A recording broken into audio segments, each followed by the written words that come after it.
Welcome again to Joe Stunner Boxing. Let's talk about Virgil Ortiz Jr. versus ERICKSON Lubin, because this is a WBC interim super welterweight fight. Why we need an interim champion, I don't know. But anyway, the fight itself is good. And it is between, like I say, Virgil Ortiz Jr., undefeated in 23 fights, no draws, no defeats. 21 KOs, 27 years old, I think he's 27, orthodox stance.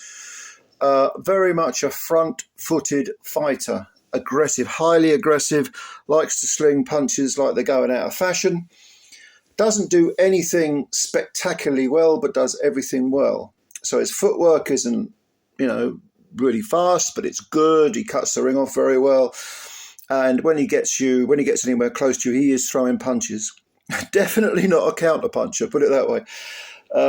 Works with both hands. I have watched him in the past, and when he goes to the body, he's very good. That's one of the things I've noticed when I watched him in the past. But he doesn't fire enough body punches for me. He does headhunt a little bit, in my opinion. At least that's what I've seen of him, and I've seen quite a few of his fights. His last fight was in Riyadh. It was a unanimous 12-round decision. 12 or 10? I think it was 12. Was it 12 or 10? I think it was 12, over Israel Madrimov, who was coming off a performance that was, pretty decent against Bud Crawford. He gave Bud Crawford something to think about.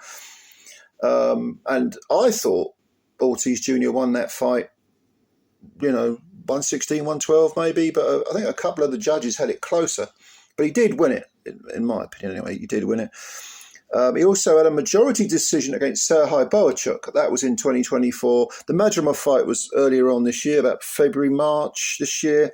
In 2024, August, September time, last third of the year, he fought Boachuk. And that was a majority decision.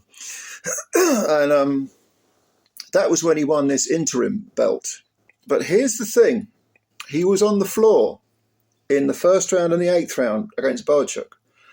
And did win a majority decision. I didn't have a problem with I didn't really have a problem with the decision. I thought it was a close fight, which was reflected in the scorecards. But it was, you could say, well, on the floor twice. If you're that cavalier, if you go forward and you're looking to bomb guys out with virtually every punch, you're going to leave yourself open. Even for little split seconds. And Boachuk's not a bad fighter at all. He came in with 24 wins and 1 defeat. He was looking to win that belt. He had a lot of ambition.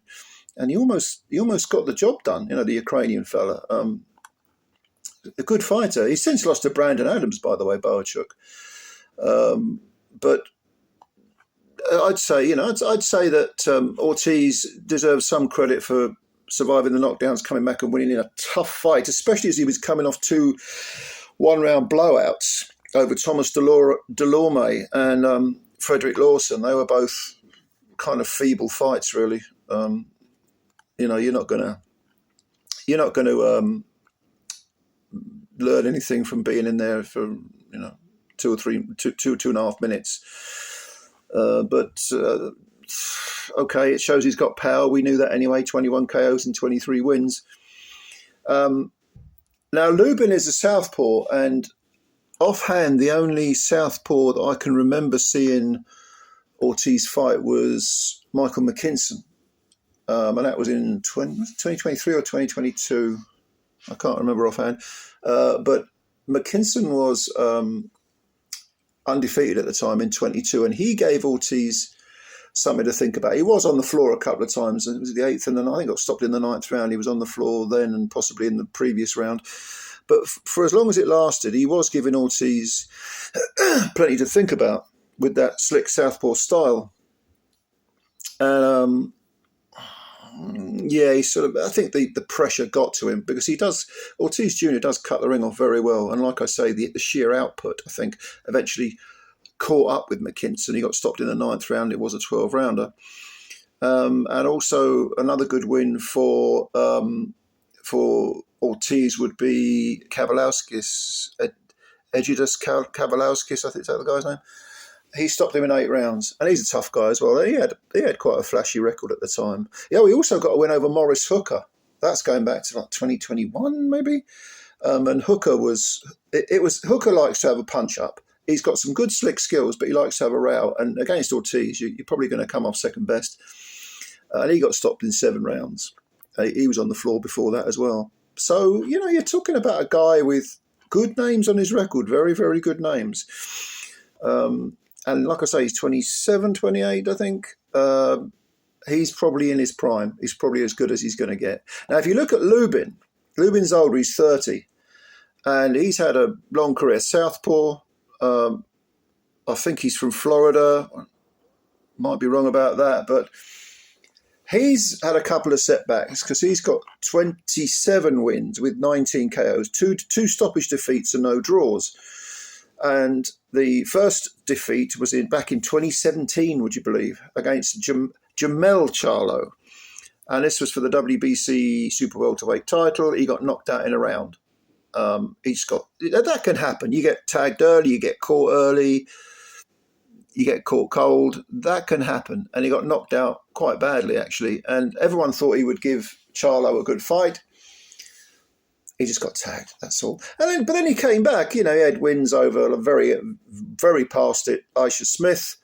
Terrell Gausha, that was a good win, 12-round win, because Terrell Gausha was one of those guys, those nearly men, who's really good fighter, does everything well, can't quite get over the line. I mean, I think he's got like 24 wins and about 4 or 5 defeats, and he's never been stopped. And he's only been beaten by good men. He has that gatekeeper air about him, Terrell Gausha. And that was a good win. That was a very good win for Lubin. A 12-round decision, unanimous. He beat Jason Rosario. He stopped him in 6 rounds. Rosario is a former unified super welterweight champ. And then he fought Sebastian Fundora, the towering Inferno, and that was a bloodbath. That was, oh my God, that was a tough, grueling fight. Now, Fundora at 6'5", 6'6", whatever he is, ludicrously tall and rangy for a 154-pounder. He likes to fight small. He gets down and dirty, and he just allowed Lubin to get close to him and just had a good old-fashioned tear-up with him. And he almost came a cropper, Fundora, because he was on the floor in the 7th round, despite having Lubin down early. I think it was the 2nd round. But the thing was, Fundora was busting up Lubin, something terrible. I mean, the fight ended after 9 rounds. Lubin was retired by his corner, and Jesus, the state of his face. This was a grueling, tough fight. The type of fight that takes something out of you, really does.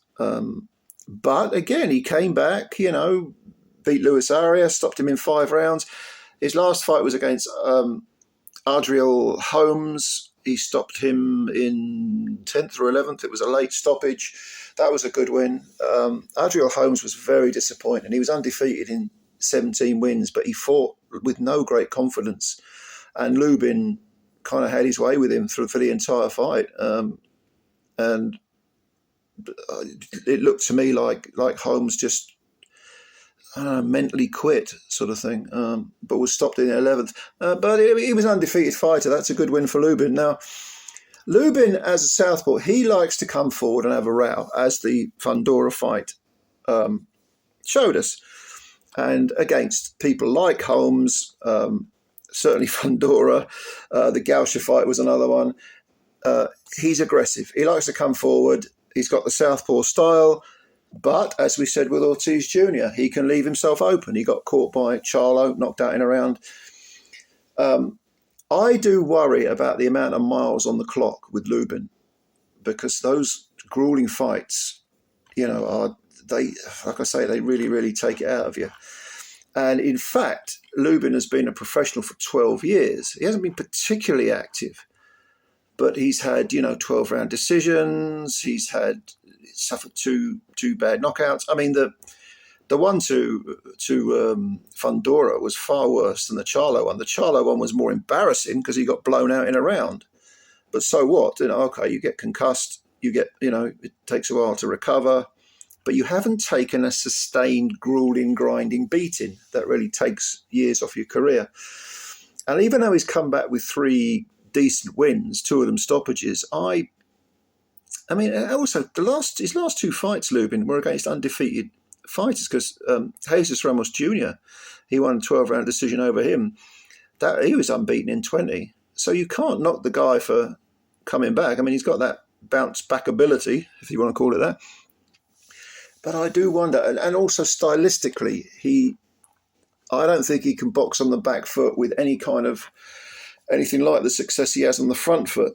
The problem is that he is in against a guy whose front-footed aggression and sheer punch output is so high that it's going to be very, very difficult for Lubin to survive the 12 rounds. What he's got to hope to do is to do what Berchuk did with Ortiz Jr. and get his respect, hit him, hurt him, put him on the floor, and kind of make the statement, if you're going to come at me in this cavalier manner, I've got something waiting for you. And it's possible he can do that. But ultimately, I have to favour Ortiz Jr. to win this fight, to win a battle, a real war. And I think how will this fight pan out? I mean, it wouldn't. I sort of, in my head, I've got this as being quite similar to the Morris Hooker fight with Ortiz. You know, a shootout, but Ortiz just having too much output, too much physical strength. Getting tagged, he might have to come off the floor. I mean, he might get stung a bit. Lubin is no mug; he can fight. But I think overall, I see Ortiz eventually, like I say, grinding out a win here.